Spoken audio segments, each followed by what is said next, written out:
ကန်ကြောင့်စုံလာရတဲ့ဒိုးတွေဟာကံကုန်ပြီဆိုရင်ဝေကြရတော့တာပါပဲဘလောက်ပဲချစ်ခင်ပါတယ်ဘလောက်ပဲမျက်နှိုးပါတယ်ပြောသူနဲ့ကိုနဲ့စုံစည်းဖို့ရန်ရေဆက်ကကုန်ပြီဆိုရင်တနည်းမဟုတ်တနည်းနဲ့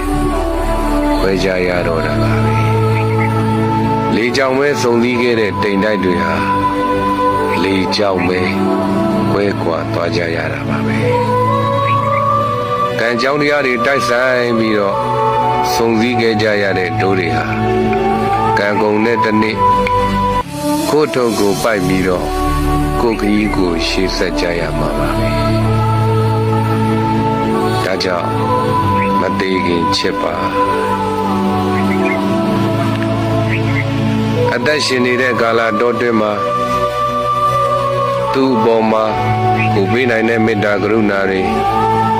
ပေးပါစကားတွေကိုချိုချိုတတ်တတ်ပြောပါမသေးခင်မှာမေတ္တာတရားတွေများများထားပြီးတော့ချစ်ချစ်ခင်ခင်နဲ့မနာလိုဝန်တို့မှုတွေလျှော့ပြီးတော့တဦးရဲ့ဒုက္ခကိုတဦးကဖေးမှကူညီပြီးတော့လူသားဆန်ဆန်နေထိုင်ကြရမယ်ဒါဆိုရင်တော့နောင်တလည်းကင်းတာပေါ့